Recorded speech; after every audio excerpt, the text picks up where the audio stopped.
Boa noite a todos, sejam bem-vindos aí a mais uma live Leitura Zen. Pessoal, tive um problema técnico aqui no meu computador, deu uma travada, tive que dar uma reiniciada aqui, acabei atrasando 4 minutinhos para iniciar a live, mas estamos online, estamos com a live e espero que ninguém tenha se frustrado aí por estar ficando esperando. Peço desculpas aí, pessoal, por esse atraso, tá? Mas que bom que estamos aqui, né? Nessa quinta-feira, que pelo menos aqui onde eu estou foi um pouco friazinha, não tão fria quanto as outras que a gente viu aí nos últimos dias, né? E um prazer estar aqui com vocês mais esse dia, né? Lembrando que o que eu sempre gosto de lembrar, né, pessoal, esse espaço aqui é um espaço aí para a gente estar podendo realmente abrir aí os portões do templo para todos vocês, né? Independente de onde estejam, como estejam, que vocês possam estar praticando conosco, aprendendo o Dharma conosco, estudando o Dharma conosco, né? E por isso sempre sintam-se à vontade para comentar, para falar, concordar, discordar, perguntar, porque isso é muito importante para todos nós. Pessoal, a gente está na nossa live hoje, né? Leitura Zen, estamos lendo o Dhammapada e hoje vamos falar da velhice, capítulo 11, que por acaso tem um dos versos que eu mais gosto do Dhammapada, né? É realmente um capítulo muito importante. Todos os capítulos eu fico repetitivo, né? Porque toda vez eu acho que eu falo assim, nossa, tem uma parte aqui que eu mais gosto, o capítulo aqui é super importante, mas é verdade, o Dhammapada é muito bom, não tenho muito o que fazer. Shinsei-san, boa noite para você também, saudades, como que você tá, né? Então, mas é interessante também, né, para a gente compreender alguns pontos. E talvez também são pontos que fiquem um pouco repetitivos, mas a gente vai... É importante, realmente, o Buda, ele martela os mesmos conceitos às vezes, com linguagens, com maneiras diferentes, né? E isso é interessante a gente ler também o Dhammapada, e depois a gente vai ver isso nos sutras, etc e tal. Pessoal, isso posto então, né, feita aqui a introdução do dia, vamos para a leitura e espero que vocês a aproveitem tanto quanto eu aproveito, né? Então, capítulo 11 da velhice. Por que sorrir? Por que alegria? Se és consumido pelas chamas, no meio das trevas está. A luz tu não vais procurar? Então, acho que esse primeiro já começa sendo muito um tapa na cara, né? Muitas vezes, né, a gente vê que as pessoas procuram caminhos religiosos, né, para tentar renascer em um paraíso. O budismo vai colocar que o próprio paraíso não é diferente de um inferno. O próprio paraíso ainda é Sansara. Os deuses vivem no Sansara. E nós temos que tomar cuidado na nossa prática para que a nossa prática não seja uma prática de enfeitar o Sansara, de tornar o Sansara suportável. Não que a gente não possa tornar o Sansara suportável, não que a gente não possa sorrir, né? Quando ele começa aqui, por que sorrir, por que alegria? Não é que não possamos ter sorrisos, não é que possamos ter alegria. Mas o objetivo não são esses sorrisos e essa alegria efêmera do Sansara. Porque nós estamos no meio dessas chamas do Sansara, dessas chamas do condicionamento da nossa própria mente. Então, enquanto a gente tiver com o sorriso, esse sorriso sansárico, a gente ainda está aprisionado, e esse sorriso é extremamente efêmero. ele não possui substância, ele não possui lastro. Então, aquele que está dentro da escuridão, ele busca pela luz. Aquele que está envolto em chamas, ele busca por uma saída. Nós, que estamos no Sansara, devemos buscar pelo despertar. Quando? Aqui e agora. Vê um boneco colorido, um monte estacado de chagas, enfermo, repleto de ímpetos, sem permanência, sem constância. Então ele fala um pouco dessa efemeridade, né? E de novo, o problema não é necessariamente que nós vamos de fato envelhecer e adoecer, né? Isso é um fato. Mas o problema é como a nossa mente busca não entender isso. É como a nossa mente busca mentir para nós mesmos sobre isso. Busca evitar isso. Porque busca aquele prazer efêmero, sem substância, sem lastro. E daí, quando nós nos depararmos com o inevitável, nós vamos ter o quê? Não vamos saber enfrentar isso com uma maturidade.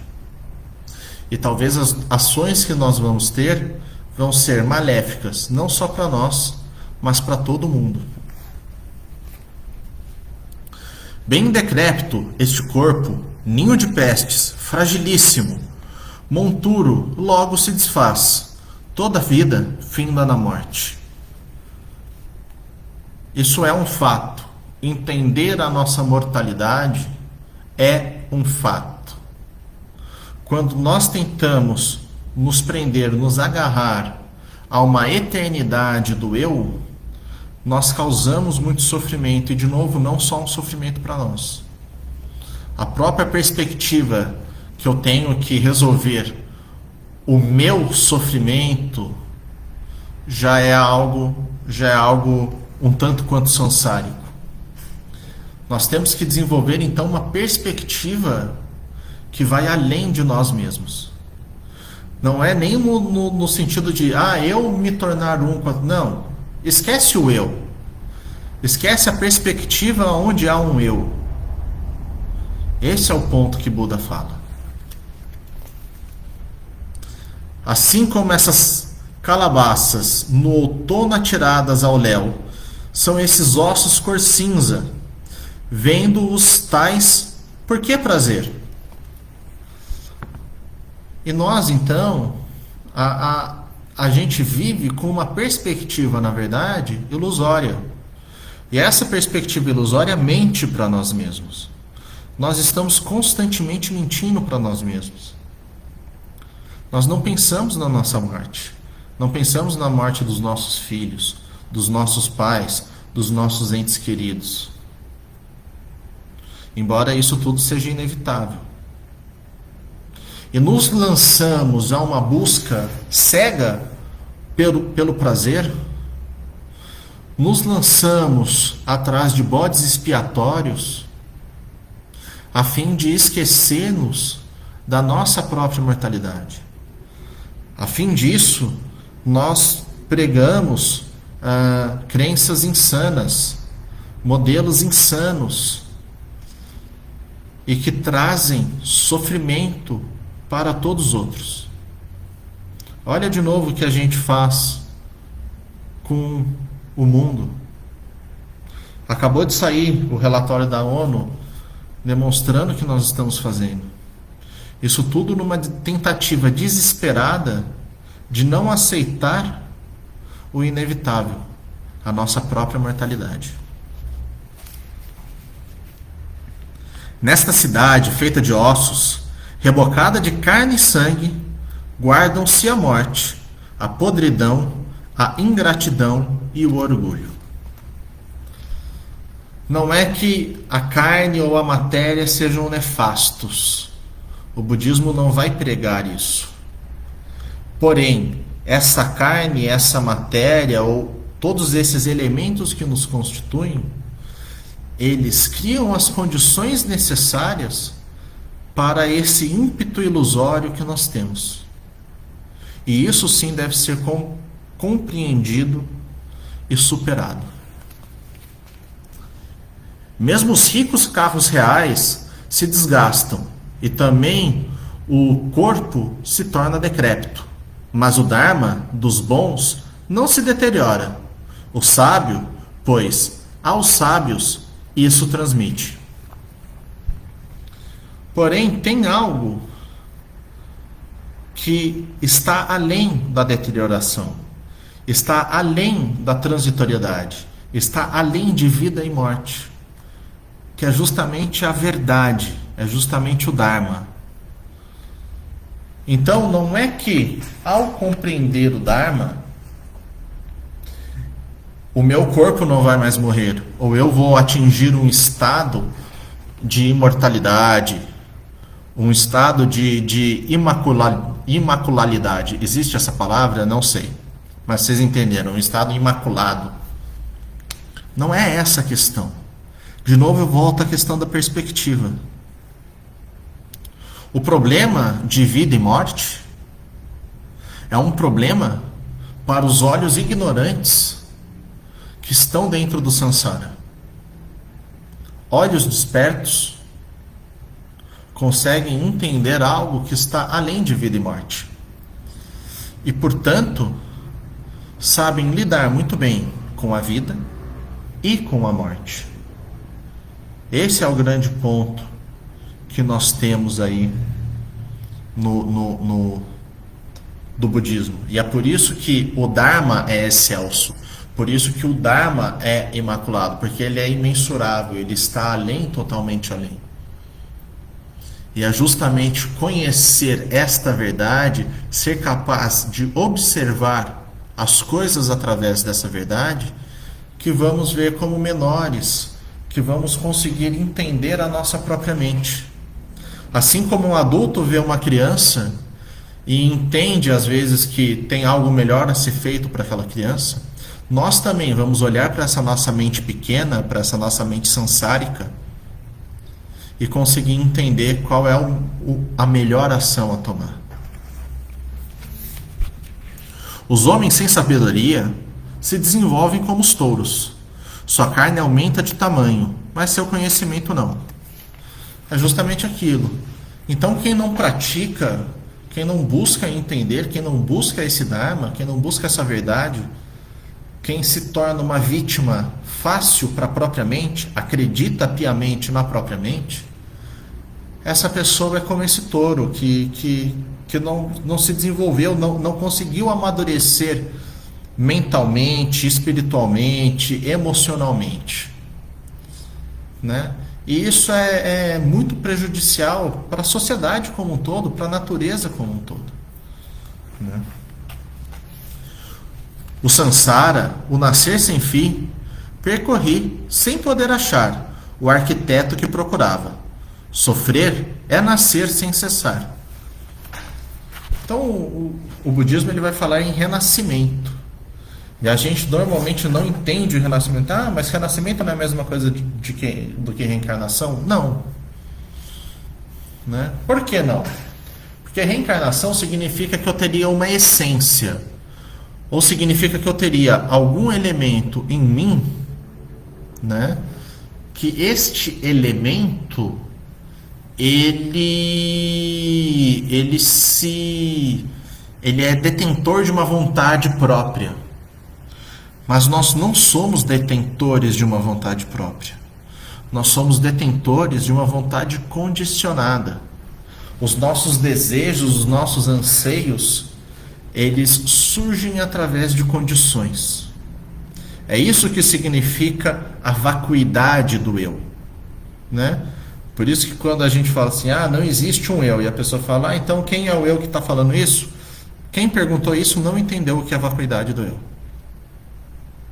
A vacuidade não é inexistência. Existe um eu. Claro que existe. Tem um eu aqui falando com duas pessoas que estão vendo agora aqui a live. Existem 3 eus nesse momento. Aí, conversando aqui. Porém, tanto eu, quanto a Shinsei-san, quanto a Judite, nenhum desses é detentor de um eu ou de uma essência que não sejam condicionados. Há uma condição que me faz estar aqui falando, há uma condição que faz vocês estarem aí ouvindo, que vocês desejem estar aqui ouvindo, que eu desejo estar aqui falando, né?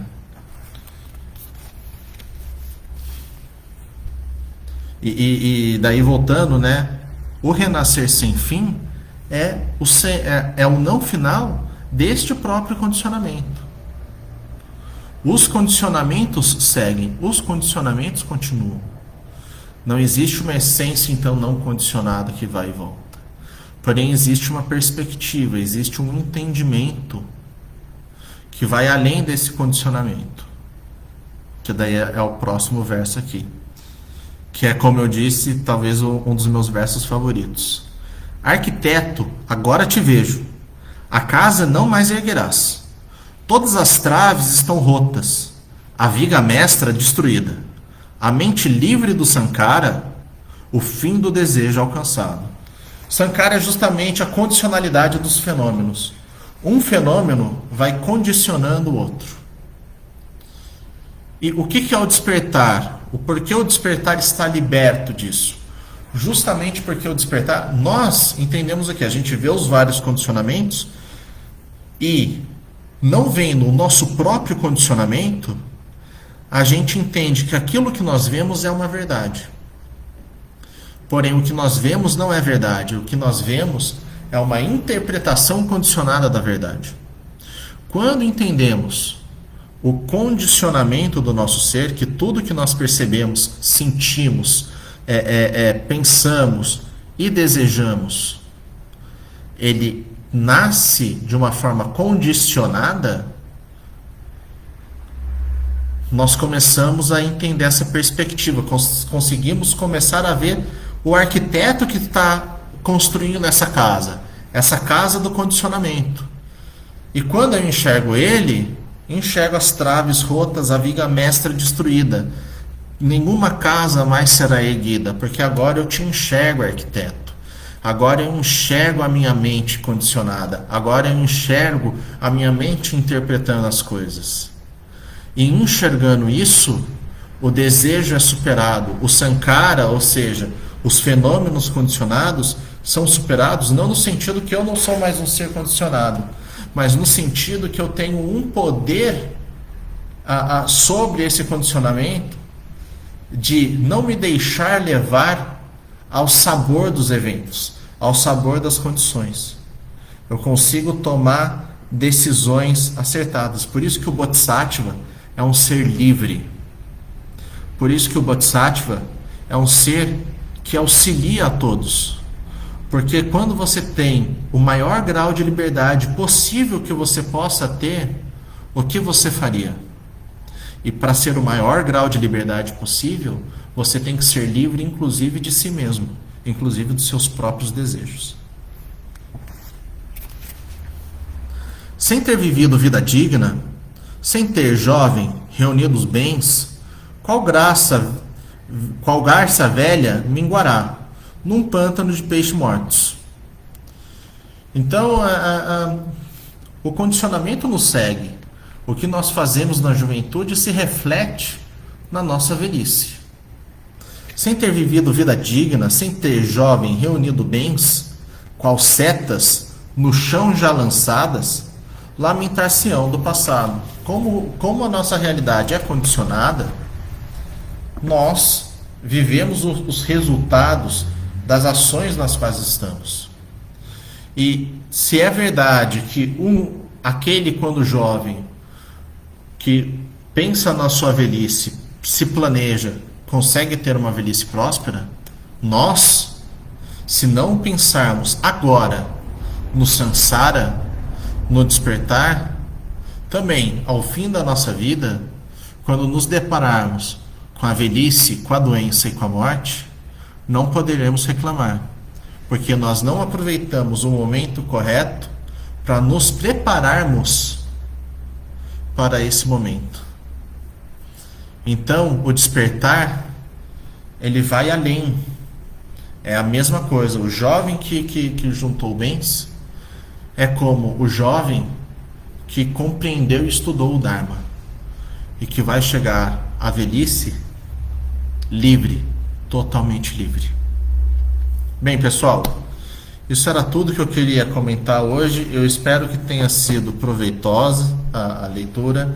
Judite, eu já tinha começado a ler quando você mandou o seu boa noite. Boa noite para você. Shinsei-san, obrigado aí pelos comentários. Que bom saber que tá tudo bem com vocês, né? Aqui também tá tudo bem, graças... Eu ia falar graças a Deus, eu posso, né? Graças a Deus tá tudo bem aqui. Todo mundo tá bem, tá saudável. A minha esposa tá bem, meu filho tá bem, minha mãe, meus irmãos, todo mundo bem.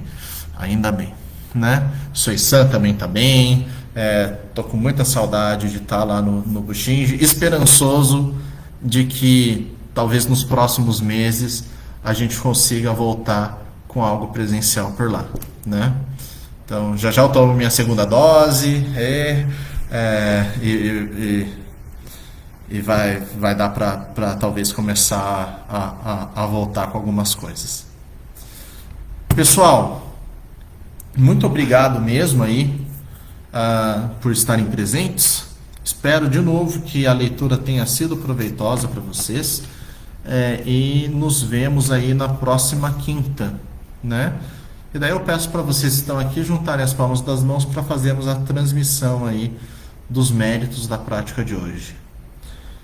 Nega waku waku no kudoko motte amane kuisai ni oyoboshi warera to shujo to minato ni butsu dojo zen koto oho jiho sanshi shifu shison sa mokosa moko hoja hurumi. Que os méritos dessa prática se estendam a todos os cantos do universo, beneficiando inúmeros seres. Muito obrigado a todos, uma ótima noite e um ótimo resto de semana. Obrigado, pessoal.